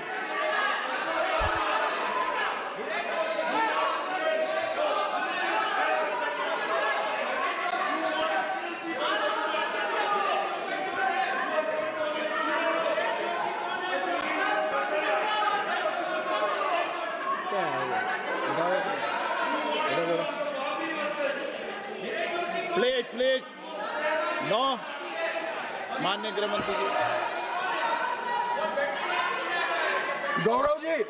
गौरव जी बैठ जाइए, नया मुद्दा शुरू हो रहा है। प्लीज, अरे भैया प्लीज मेरी बात सुनो ना। माननीय गृह मंत्री जी, माननीय गृहमंत्री जी, माननीय गृहमंत्री जी, नया मुद्दा शुरू हो रहा है, फिर से खड़ा होगा होना। आप बैठ जाइए प्लीज। नो नो, ये तरीका no no. Manickam ji please बैठिए।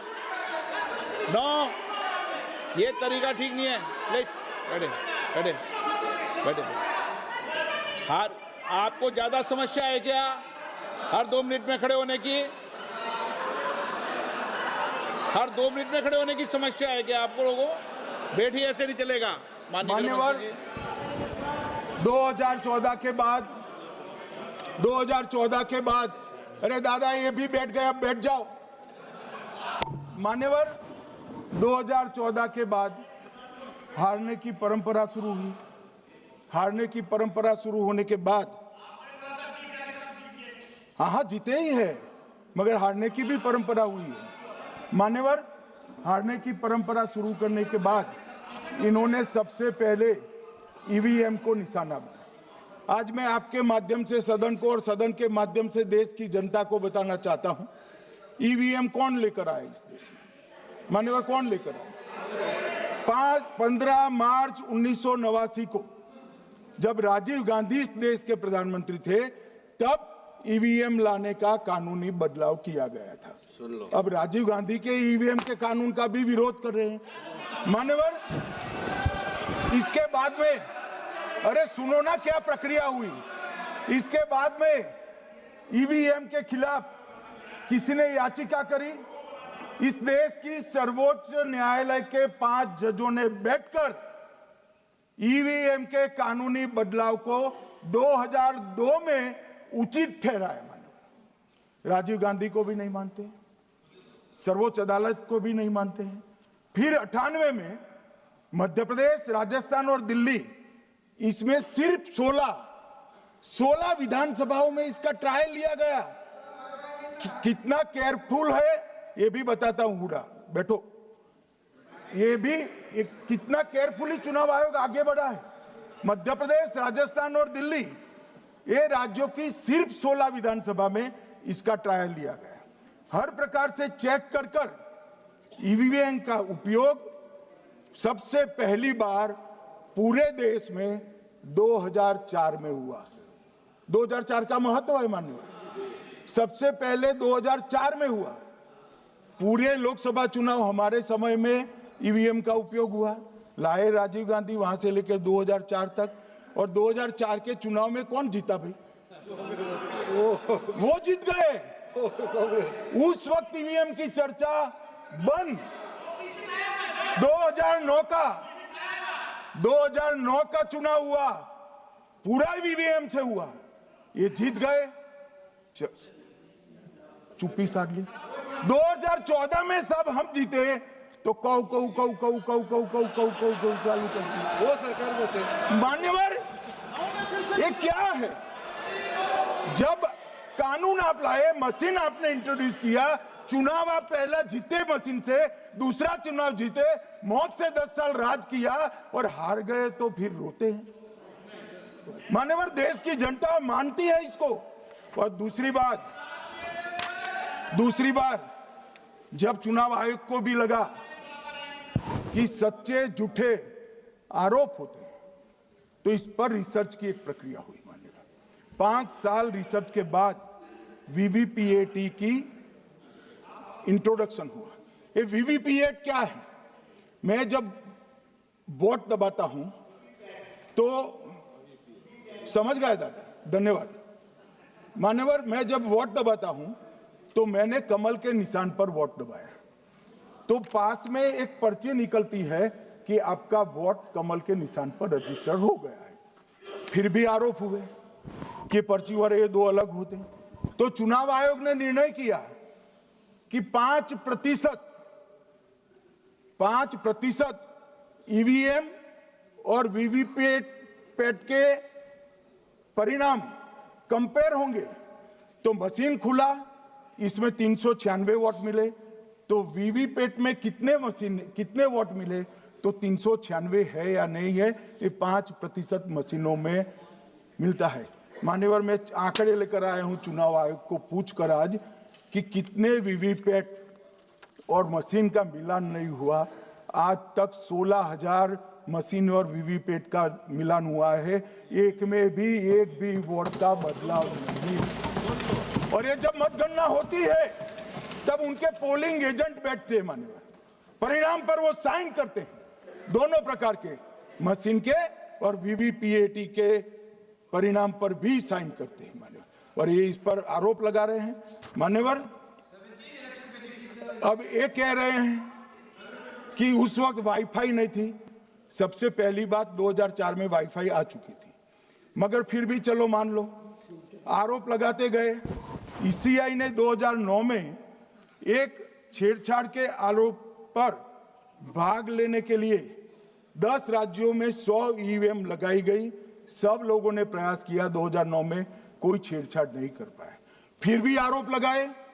तो 2017 में इलेक्शन कमीशन ने जून 2017 में 3 दिन तक ईवीएम इलेक्शन कमीशन की ऑफिस में रखे कि कोई भी पार्टी आकर, कोई भी टेक्नोक्रेट आकर, कोई भी साइंटिस्ट आकर ईवीएम को हैक कर बता दे। ये तो गए ही नहीं, ये नहीं गए मान्यवर। ये सिर्फ प्रेस में आरोप करते, ना अदालत में जाते हैं, ना चुनाव आयोग के पर जाते मान्यवर, मगर एक्सपर्ट भी नहीं गए। आप कोई एक्सपर्ट भेज देते भैया, एक्सपर्ट भी नहीं भेजा। और मान्यवर 2017 में फिर चुनाव आयोग इस निर्णय पर पहुंचा कि आने वाले सब चुनाव ईवीएम से होते हैं। अब चुनाव आयोग ने तो निर्णय कर दिया, मगर मैं भी साहब थोड़ा ज्यादा सोचता हूं। तो मैंने सोचा ये चुनाव आयोग कहता है कुछ नहीं हो रहा है, कुछ नहीं हो रहा है, तो ये लोग आरोप क्यों लगा रहे हैं?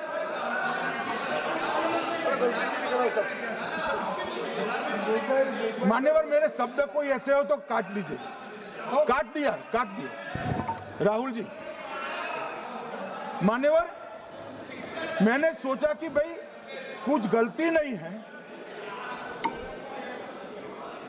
मान्यवर कोई गलती नहीं है, तो ये लोग विरोध क्यों कर रहे हैं?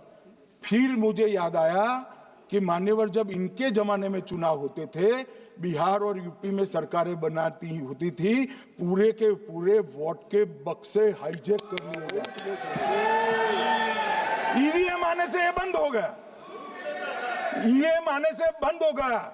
और मान्यवर चुनाव की चोरी बंद हुई है, इसलिए पेट में दर्द हो रहा है। ईवीएम का दोष नहीं है, चुनाव जीतने का तरीका जनादेश नहीं था, करप्ट प्रैक्टिसेस थी, इसके कारण चुनाव जीतते थे। अब आज ये पूरे एक्सपोज हो चुके हैं। जब जनादेश पर चुनाव होता है तो आप जीत सकते हो, जीतो, स्वागत है उसका, मगर जब हारते हो तो अन्य कारण बताना, जैसे पहले मैंने कहा, ऐसा बताना ये ठीक नहीं है। मान्यवर, कल मैंने लीडर ऑपोजिशन का भाषण स्वयं यहां बैठकर सुना है। पूरा भाषण उनका धागों में उलझ गया, थ्रेड्स में उलझ गया। मान्यवर, ये कहते हैं पीएम का शेड्यूल देखकर चुनाव आयोग चुनाव तय करता है। मेरा सभी सांसद महोदय से करबद्ध निवेदन है कि चुनाव होने के पहले के 1 महीने पीएम का शेड्यूल, और पीएम को लगभग 24 और 16 कितना होता है, 40 महीना हो गया। इसमें से किसी भी 1 महीने का शेड्यूल दिखाओ। पीएम की गति ही इतनी है, कोई भी महीना उठाओगे तो इतने ही प्रवास करते हैं। मानवर, इसको चुनाव का कोई लेन देन नहीं है। हमारे प्रधानमंत्री जनसंपर्क में आजादी के बाद सबसे ज्यादा प्रवास करने वाला प्रधानमंत्री, और मैं जानता हूं साहब, मैं जानता हूं नरेंद्र मोदी जी को 2001 से मैं बता सकता हूं, एक भी दिन की छुट्टी नहीं, एक भी वैकेशन नहीं, लगातार जनता का काम करना। मैंने कभी नहीं देखा उनको वैकेशन में। कई बार इनका अनुकरण करने का प्रयास करते हैं तो बीपी बढ़ जाता है। ये फिर रूठ जाएंगे फिर। मान्यवर, ये पूरी चर्चा चुनाव सुधार पर थी। मैंने आज ये भी जांच करा,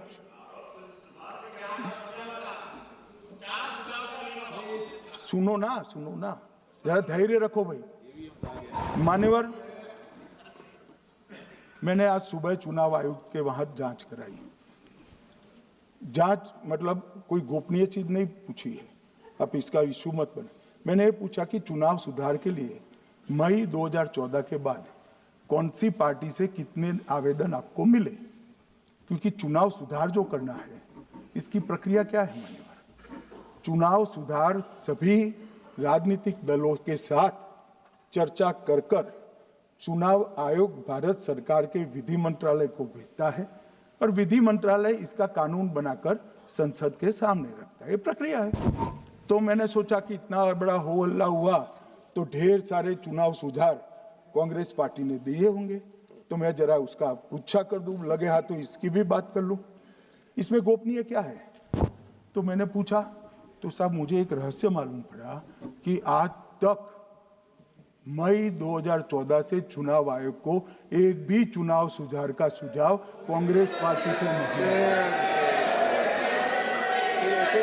मान्यवर,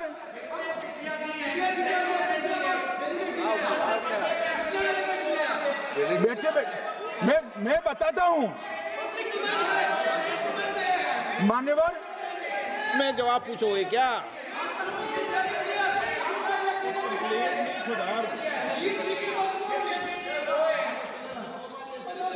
आप भी बोले, हर बोलने पर एक एक बार उठेंगे क्या?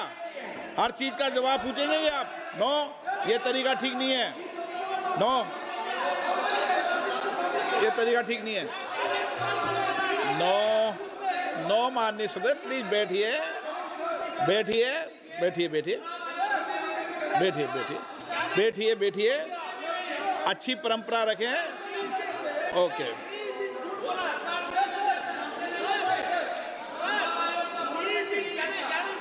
नो प्लीज, हर 2 मिनट नहीं उठते। अच्छी है।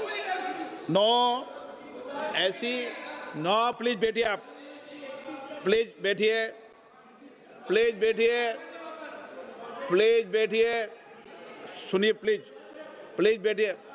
माननीय सदस्यगण, ये कभी परंपरा नहीं रही कि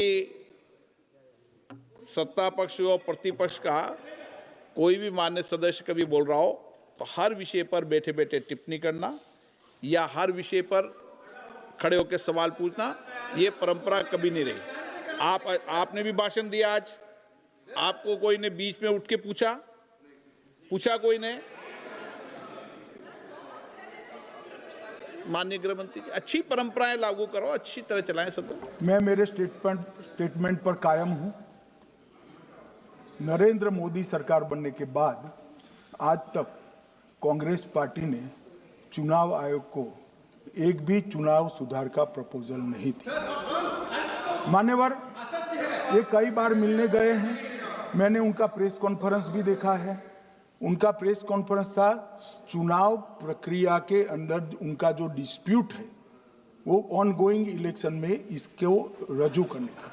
चुनाव सुधार जो होता है, चुनाव के पहले चुनाव के नियम जो तय होते हैं, इसके लिए सभी दलों को बाकायदा पत्र लिखा जाता है और कोई मांगे तो उसको समय भी देना पड़ता है। ये दो अलग चीजें। माननीय गृह मंत्री, मान्यवर, 1 मिनट गृह मंत्री। माननीय सदस्यगण, सदन का समय माननीय गृह मंत्री जी के वक्तव्य की समाप्ति तक बढ़ाया जाता है। माननीय गृह मंत्री जी। मान्यवर, कर विपक्ष के नेता ने 3 सवाल पूछे थे और 4 सुझाव दिए थे। पहला सवाल था मुख्य न्यायाधीश को चुनाव आयोग चयन समिति से बाहर क्यों निकाला गया, पहला सवाल था।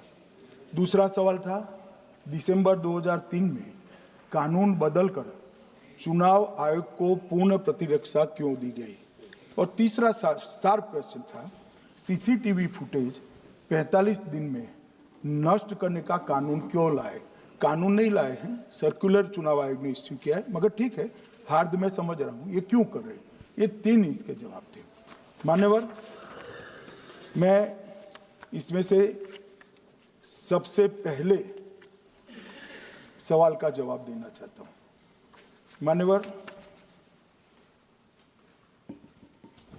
मुझे पूरा सुनकर जरा आप आपत्ति लीजिएगा, क्योंकि मैं बताऊंगा तो पास से ही, मगर वर्तमान का भी जवाब दूंगा।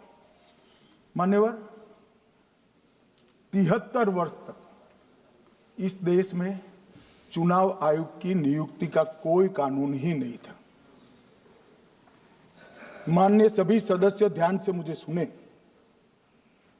73 साल तक इस देश में चुनाव आयोग की नियुक्ति का कोई कानून नहीं था। नियुक्ति प्रधानमंत्री सीधी कर देते थे। और मान्यवर, मैं आज ये पूरे देश को बताना चाहता हूं कि टोटल अब तक जितने चुनाव आयुक्त हुए और जितने मुख्य चुनाव आयुक्त और चुनाव आयुक्त, ये सभी इसी प्रकार से हुए। अब 2003 के कानून पर मैं बाद में आता हूं। 1950 से 1989 चुनाव आयोग एक सदस्यीय था। प्रावधान क्या था? कोई कानून नहीं था। प्रधानमंत्री जी फाइल भेजते थे राष्ट्रपति जी को और राष्ट्रपति जी नोटिफिकेशन बहाल नहीं करते। तो भाई उस वक्त बरोबर चुनाव था, सबसे अच्छा था। नहीं, मैं ये नहीं पूछता नियुक्ति की प्रक्रिया। मान्यवर, पूरा उनका 55 साल प्रधानमंत्री जी ने ही चुनाव आयुक्त को नियुक्त किया, तब तक कोई सवाल नहीं था। और नरेंद्र मोदी करते हैं तो उन पर सवाल उठाते हैं, मगर हमने तो ऐसा भी नहीं किया। मान्यवर, फिर 89 से 91, जब 89 में चुनाव आयुक्त उनकी सुनते नहीं थे, तो पहली बार उस पर ब्रेक लगाने के लिए चुनाव आयोग को बहुत सदस्यीय बनाया गया। ये बिहार के चुनाव के कारण ही हुआ, परंतु वो भी प्रधानमंत्री की फाइल से ही अपॉइंट होते हैं। और मान्यवर, 21 चुनाव आयुक्त, कमिश्नर और मुख्य चुनाव, और 21 और 29 इस प्रकार से हुए जिसमें कोई प्रधानमंत्री जी ही रखते थे। कांग्रेस पार्टी ने ही ये परंपरा बनाई थी, कानून भी कांग्रेस पार्टी ने बनाया था। मगर आज आरोप करना है इसलिए आपने चुनाव चोरी कर लिया, चुनाव चोरी कर लिया, चुनाव चोरी के कहने से कुछ नहीं होता। जनता हमको सुनती है भाई, और हम जवाब भी देते हैं। मान्यवर, ये 50 से लेकर 2023 तक कोई कानून नहीं। बाद में 2023 में एक अनूप वरणवाल बनाम भारत सरकार मुकदमा हुआ। उसमें सुप्रीम कोर्ट ने कहा कि भाई चुनाव आयुक्त की नियुक्ति थोड़ी पारदर्शी होनी चाहिए। सुझावी था, ऑर्डर नहीं था। हमारे सॉलिसिटर जनरल ने वहां कंसेंट दी, तो उन्होंने कहा कि भाई हमें कानून बनाने में थोड़ी देर लगेगी और हमें इस पर कंसल्टेशन भी करना पड़ेगा, चुनाव आयोग से भी करना पड़ेगा। तो उन्होंने कहा ठीक है, अगर आप सहमत हैं, मैं जजमेंट और आर्गुमेंट पढ़कर अगर आप सहमत हैं तो जब तक कानून नहीं बनता, चीफ जस्टिस ऑफ इंडिया की अध्यक्षता में एक कमेटी बने और प्रधानमंत्री और विपक्ष के नेता इसके मेंबर।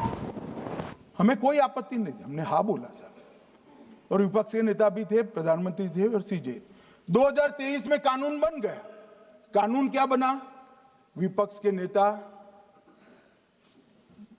प्रधानमंत्री तय करेंगे, वो एक मंत्री और स्वयं प्रधानमंत्री, ये 3 लोग बैठकर चर्चा कर मेरिट्स में चुनाव आयुक्त और मुख्य चुनाव आयुक्त की नियुक्ति करेंगे। मान्यवर, हमारे टाइम में तो और पारदर्शी, ये कह रहे हैं हमारा तो 33% ही हिस्सा है। भाई 33% तो है ना, हमारा तो हिस्सा ही नहीं था। और मान्यवर, मैं रिकॉर्ड से बताता हूं, 2012 में सीयूसी की नियुक्ति होनी थी। अडवाणी जी ने सुझाव दिया लिखकर कि एक प्रणाली बना जाए, नहीं बनाया और BS संपत जी को सीधा चुनाव आयुक्त बना दिया। उसके बाद में भी ये कल व्यक्ति कैसे है इसकी चर्चा है। नवीन चावला, जिसको आपातकाल की भूमिका पर शाह आयोग ने कहा था ये निष्पक्ष नहीं है, उनको मुख्य चुनाव आयुक्त बना दिया, जबकि मुख्य चुनाव आयुक्त गोपाल स्वामी ने इनके खिलाफ पक्षपात के सबूत भी भेजे, खारिज कर दिया। मान्यवर सुने नहीं, हमारे समय में ऐसा कभी नहीं हुआ है। हमारे समय पर विरोध होता है मगर पक्षपात के सबूत किसने नहीं दिए हैं। और भाई जहां तक 66% और 33% का सवाल है, आप कह रहे हो कि वहां 2 लोग होते हैं और आप 1 होते हैं, ये तो हम तय नहीं करते हैं। 140 करोड़ की जनता तय करती है कौन 66 होगा और कौन 33। यहाँ कौन बैठेगा वो तो 140 करोड़ लोग तय करते हैं, वो आपके लिए तय करोगे तो आप 66 हो जाओगे। मगर आप तो 100 रख कर गए थे, हमने उसको 33 दे दिया। मान्यवर ये क्या सवाल उठाते, और वो समझते हैं कि मैं बोलता हूं तो बस ये ब्रह्म वाक्य होगा। ऐसे नहीं होता है मान्यवर, हर चीज के तर्क होते हैं। इनका जो भाषण तैयार करते हैं वो भी ठीक से नहीं करते, रिसर्च नहीं करते। मान्यवर इन्होंने सीसीटीवी फुटेज 45 दिन में इलेक्शन कमीशन ने नष्ट करने का निर्णय किया, इस पर आपत्ति उठाई। मान्यवर जन प्रतिनिधित्व अधिनियम 1951 की धारा 81 में एक प्रावधान है। प्रावधान क्या है? उम्मीदवार चुने जाने के बाद 45 दिन में चुनाव याचिका दायर कर सकते हैं। 45 दिन के बाद इसको कोई चुनौती नहीं दे सकता। ये नियम 1991 में बना, तब उस वक्त सीसीटीवी फुटेज नहीं था। सीसीटीवी फुटेज बाद में चुनाव आयोग ने एक सर्कुलर से रूल्स में बदलाव कर ऐड किया। अब किया क्या है चुनाव आयोग ने? सीसीटीवी फुटेज का जो रिकॉर्ड है उसको जन प्रतिनिधित्व अधिनियम की 1951 की धारा 81 के साथ संरक्षित किया है, मतलब अलाइन किया है कि 45 दिन के बाद कोई डिस्प्यूट की प्रोविजन ही नहीं है एक्ट में, तो 45 दिन के बाद ये सीसीटीवी फुटेज क्यों रखना चाहिए? अब इतनी सादी समझ नहीं है सब, मैं क्या कर सकता हूं? सब समझ के कोई इंजेक्शन नहीं होते जो भड़ाम से दे दिया। मान्यवर ये धारा 81 1951 से है, मगर पहले पर्चियों से होते थे तो पर्ची के लिए थी। अब सीसीटीवी फुटेज का कैमरा आ गया तो सीसीटीवी फुटेज ऐड कर दिया। मान्यवर उन्होंने कहा, और इस वक्त जब सीसीटीवी फुटेज जब प्रक्रिया में ऐड किया तब स्पष्ट चुनाव आयोग ने कहा था कि सीसीटीवी रिकॉर्डिंग संवैधानिक दस्तावेज नहीं है, ये आंतरिक प्रबंधन है। किस चीज का आंतरिक प्रबंधन? कि चुनाव सीज होने के बाद कोई पुनः मतदान की अर्जी करता है कि भाई ये मतदान मथक में चुनाव ठीक नहीं हुआ, तो चुनाव आयोग जो निर्णय करता है वो सीसीटीवी फुटेज के आधार पर करता है। पहले मौखिक करता था, टेक्नोलॉजी आई, सीसीटीवी फुटेज स्वीकार कर लिया। अब ये आंतरिक प्रबंधन के लिए है मान्यवर। फिर भी चुनाव आयोग का जो निर्णय मैं बताता हूं, उन्होंने कहा सामान्य जनता को एक्सेस होना चाहिए। रूल्स बनाया गया है, सामान्य व्यक्ति सीसीटीवी फुटेज उच्च न्यायालय में जाकर 45 दिन के अंदर ऑर्डर करा सकता है। अब ये कहेंगे 45 दिन में जजमेंट नहीं आएगा, मगर उच्च न्यायालय इतना ऑर्डर कर सकता है कि सीसीटीवी फुटेज आप डिस्ट्रॉय मत करना। मान्यवर राजनीतिक दलों को एक्सेस देने का उन्होंने प्रावधान करा है, तो वो चुनाव को चैलेंज करे राजनीतिक दल 45 दिन के अंदर। ऑटोमेटिक जो चुनाव चैलेंज होता है मान्यवर, उसका सीसीटीवी फुटेज नियमों से हम चुनाव आयोग रिजर्व कर देता है। मान्यवर ये प्रक्रिया कुछ पढ़ते नहीं। इसके बाद पॉलिटिकल एजेंटों को एक्सेस होनी चाहिए।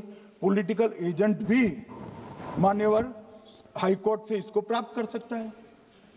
अब करते कुछ नहीं, एक भी ना हाईकोर्ट में अर्जी करी, ना चुनाव आयोग में करी, और सीसीटीवी फुटेज का बहाना लेकर बोलने लगे। अब इतने लाखों बूथों का सीसीटीवी फुटेज हर नागरिक मांगने लगा कोई कारण के बगैर, तो किस प्रकार से चुनाव आयोग दे सकते हैं, किस प्रकार से दे सकते हैं? यहां हुआ क्या है, सब प्राप्त करना चाहते हैं वो प्रेस कॉन्फ्रेंस करना। उनको लगता है कि मेरी प्रेस कॉन्फ्रेंस ये संवैधानिक प्रावधान के तहत होती है। ऐसा नहीं होता है। वे प्रेस कॉन्फ्रेंस जो करते हो जिन मुद्दों का, इसकी लीक कर अर्जी दे दो, टपक से मिल जाएगी सारी दिख, मगर अर्जी नहीं करते, कोर्ट में नहीं जाते हैं, चुनाव आयोग में नहीं जाते हैं, और चुनाव चोरी हो गया, चुनाव चोरी हो गया, चुनाव चोरी हो गया करते। मान्यवर, ऐसे नहीं चलेगा। इस देश को, लोकतंत्र को आप धूमिल नहीं कर सकते, और सबने सीखना चाहिए, और भाषण ढंग से तैयार करने का भी सीखना चाहिए। मान्यवर,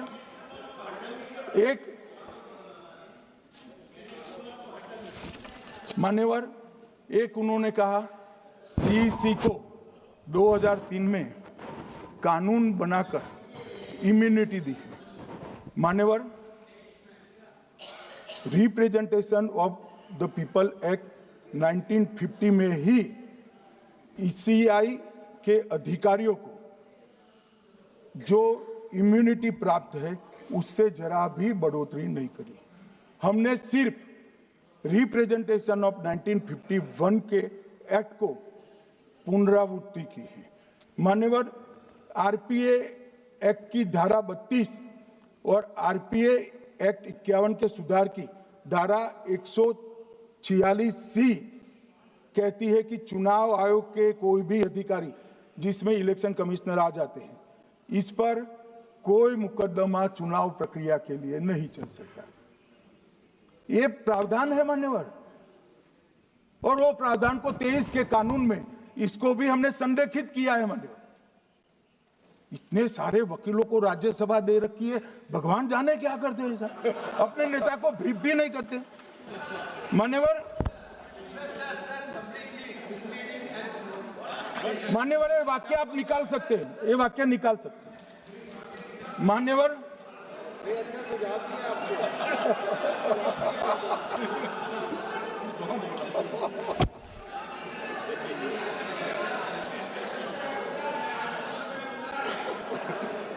मान्यवर, फिर ये सब हो रहा कल देर रात को मान्यवर मैं मेरा भाषण तैयार कर लूं, तो मैंने अपने आप को पूछा कि ये सब इतना स्पष्ट है तो ये मुद्दा क्यों उठा रहे? मेरी समझ में अगर इतना पढ़कर आता है तो उन्होंने भी तो पढ़ा होगा। ये मुद्दा क्यों उठा रहे? मूल मुद्दा है अवैध घुसपैठियों को मतदाता सूची में रखने। इन लोगों ने मान्यवर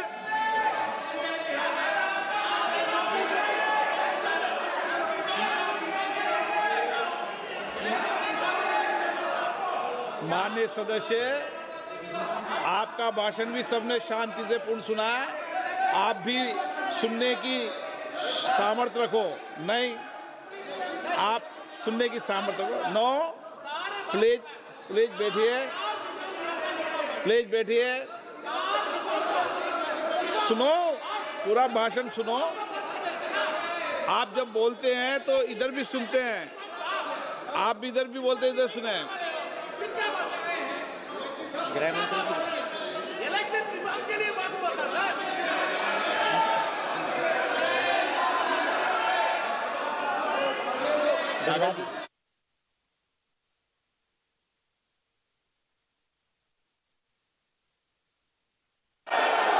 माननीय सदस्य, आप जब बोलते हैं तो इधर भी सुनते हैं, पूरे सुनने की क्षमता रखो।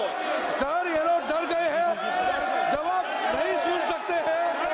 इतना दिनों से देश के सामने में झूठ फैला करके इन्होंने गुमराह करके चर्चा मंगा।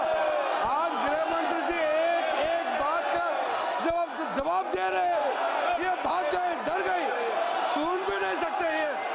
अगर ये सुन नहीं सकते हैं, इतना दिनों से संसद के समय बर्बाद क्यों किया? अगर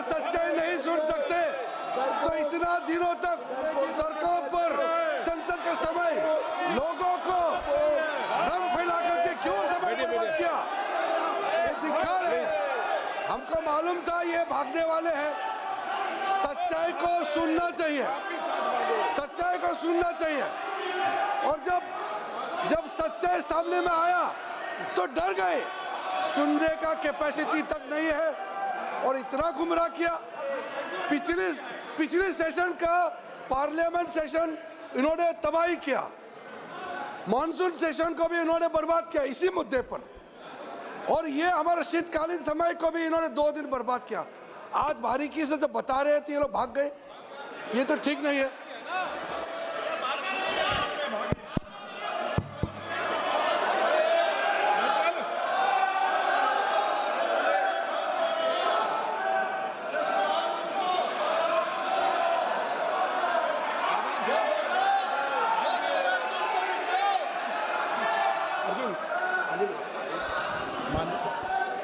मान्यवर, ये 200 बार भी बहसकार करेंगे, एक भी अवैध घुसपैठियों को इस देश में हम वोट नहीं देंगे। ये हमारे एनडीए का पॉलिसी है मान्यवर। डिटेक्ट मतलब ढूंढो, डिलीट करो, मतदाता सूची में नाम काटो और उनको डिपोर्ट करो। हम संवैधानिक प्रक्रिया कर डिटेक्ट, डिलीट और डिपोर्ट ये पूरा करेंगे। ये क्यों सदन छोड़कर भाग गए? मैं इनके सामने तो कोई बात भी नहीं कर रहा था, ना कांग्रेस पार्टी के सामने बात कर रहा था। मैं तो बात कर रहा था घुसपैठियों को देश के बाहर निकालने की। अब ये तो देखिए साहब, अगर मैंने इतने सारे आरोप करे श्री जवाहरलाल नेहरू पर, इंदिरा गांधी पर, इनके पिताजी पर, सोनिया जी पर, तब भागते तो लाजिम था। ये घुसपैठियों को लिए भाग गए क्योंकि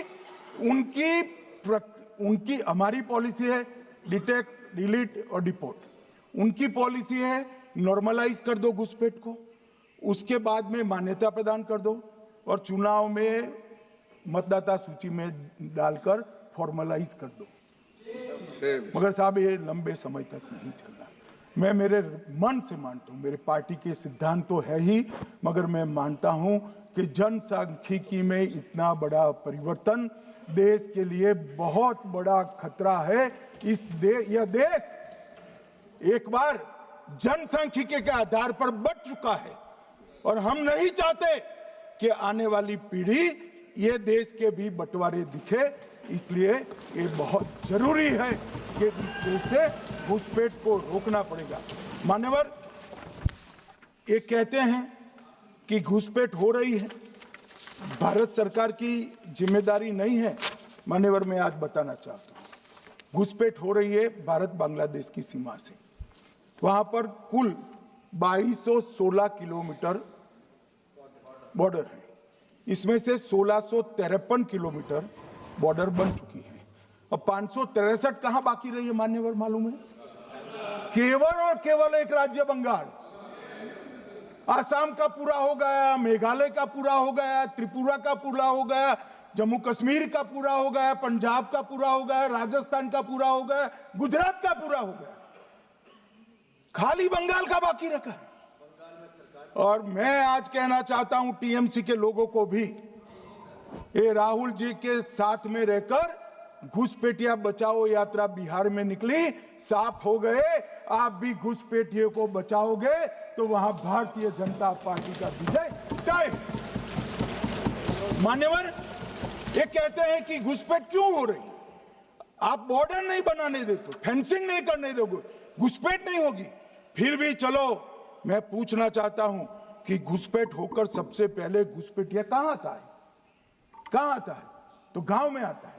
पटवारी को मालूम नहीं पड़ता, गांव के थाने वाले को मालूम नहीं पड़ता।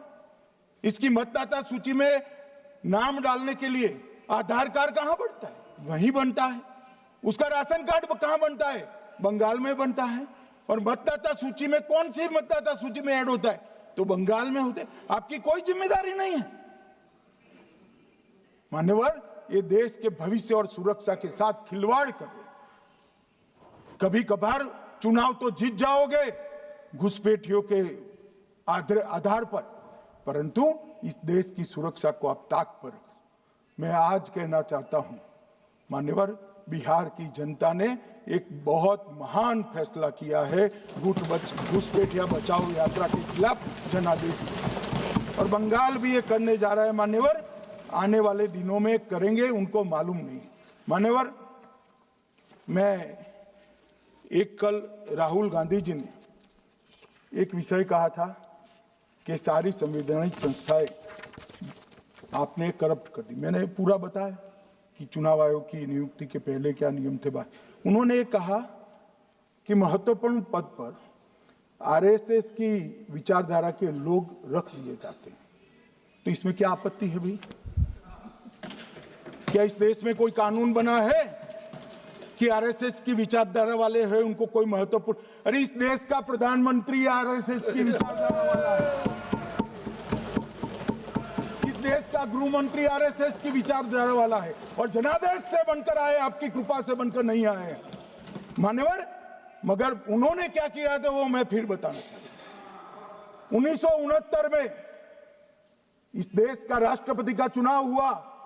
1969 में इंदिरा जी अपनी पार्टी के अंदर ही संघर्ष करती थी। पार्लियामेंट्री बोर्ड ने राष्ट्रपति के चुनाव के प्रतिनिधि के रूप में कांग्रेस पार्टी का अधिकृत उम्मीदवार बनाया श्री संजीव रेड्डी को, और इंदिरा जी ने प्रधानमंत्री रहते हुए अपने पार्टी के मैंडेट को ही डिफाई कर कहा कि राष्ट्रपति का चुनाव में वोटिंग अंतर आत्मा की आवाज से करनी चाहिए, और उन्होंने श्री वीवी गिरी को प्रत्याशी बनाया मान्यवर। और फिर हुआ क्या? अल्पमत में थी वो, संजीव रेड्डी जी के वोट ज्यादा थे। जीतने के लिए उन्होंने कम्युनिस्टों से समाधान किया, और इस देश की सारे संस्थान पर, शिक्षा संस्थान पर, महत्वपूर्ण संवैधानिक पद पर कम्युनिस्टों को बिठाने का काम इंदिरा गांधी जी ने, और वहीं से इस देश के विमर्श को बदलने का काम किया है, वहीं से किया है।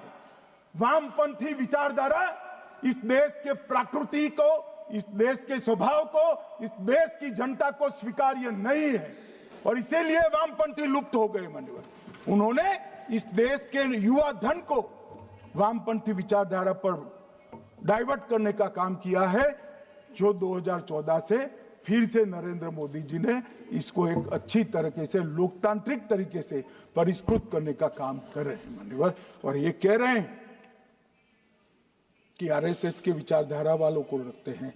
कोई ऐसा कानून नहीं है मान्यवर कि आरएसएस की विचारधारा वाला व्यक्ति कोई, आरएसएस की विचारधारा क्या है? देश के लिए मरना ही आरएसएस की विचारधारा। देश को समृद्धि के परम शिखर पर ले जाना ही आरएसएस की विचारधारा है।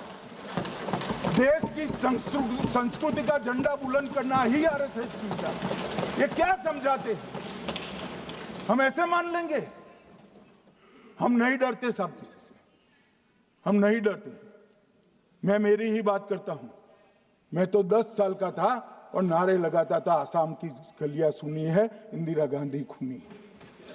हम तो वहां से लड़ते लड़ते आए हैं, हम नहीं डरते मान्यवर। और मान्यवर, इन्होंने कहा कि वोट चोरी से जीतते हैं, वोट चोरी से नहीं जीते हैं। आपने सर्जिकल स्ट्राइक का विरोध किया, इसलिए हम जीते। आपने एयर स्ट्राइक का विरोध किया, इसलिए जीते हैं। आपने 370 हटाने का विरोध किया, इसलिए जीते हैं। आपने राम मंदिर बनाने का विरोध किया, इसलिए जीते हैं। आपने घुसपैठियों को हटाने का विरोध किया, इसलिए जीते हैं। आपने सीएए का विरोध किया, इसलिए हम जीते हैं। आपने ट्रिपल तलाक हटाने का विरोध किया, इसलिए जीते हैं। और आप 1 नेशन 1 इलेक्शन का विरोध कर रहे हो, इसलिए हम फिर से जीते हैं। मान्यवर, 60 करोड़ गरीबों के घर में इस देश के प्रधानमंत्री जी ने घर पहुंचाया, गैस पहुंचाया, पानी पहुंचाया, शौचालय पहुंचाया, 5 किलो अनाज मुफ्त पहुंचाया, और 5 लाख तक की दवाइयां मुफ्त कर दी। क्या समझते हैं कि वोट चोरी कर जीते हैं? इस देश के इंफ्रास्ट्रक्चर को 40 साल देख लीजिए, और हमारे 11 साल देख लीजिए। इंफ्रास्ट्रक्चर को 3 गुना बढ़ाने का काम हमारे प्रधानमंत्री नरेंद्र मोदी और इसलिए जनता हमें जिताती है।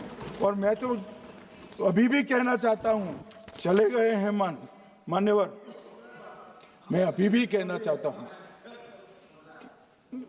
यार कांग्रेस पार्टी तुझे टिकट तो देती नहीं है। मान्यवर, मैं अभी भी कहना चाहता हूं, एसआईआर का विरोध करोगे तो बिहार की जगह बंगाल और तमिलनाडु में भी साफ। मान्यवर, इस 140 करोड़ की जनता का जनादेश ईश्वर का आदेश होता है। हमारे यहाँ तो कहते हैं ना कि जनता ही जनार्दन होती है, तो जनता का फैसला श्री कृष्ण का फैसला होता है, जनार्दन का फैसला। और वो जनता के फैसले को ये लोग वोट चोरी इस तरह की भाषा का प्रयोग करते हैं। जनता देख रही है, जनता आंख मूंद कर नहीं बैठी। मान्यवर, मैं तो धन्यवाद करना चाहूंगा हमारे पार्लियामेंट्री अफेयर्स मिनिस्टर का कि इन्होंने तो एक अलग रास्ता कर एसआईआर पर चर्चा कर ली, वरना इनका झूठ एक तरफा जनता में जा रहा था। आज आपने भी मुझे इतना विपुल मात्रा में समय दिया, जरूरत पड़ी वहाँ प्रोटेक्शन भी दिया, मुझे संरक्षण दिया, इसलिए मैं आपका भी धन्यवाद करना चाहता हूँ। और अंत में फिर से एक बार श्री राहुल गांधी के भाषण लिखने वालों को कहना चाहता हूँ कि तथ्य ढंग से ढूंढ कर लिखे, इनकी यहाँ पर तकलीफ होती है। सभा की कार्रवाई कल गुरुवार दिनांक 11 दिसंबर 2025 को प्राप्त 11 बजे तक के लिए स्थगित की जाती है।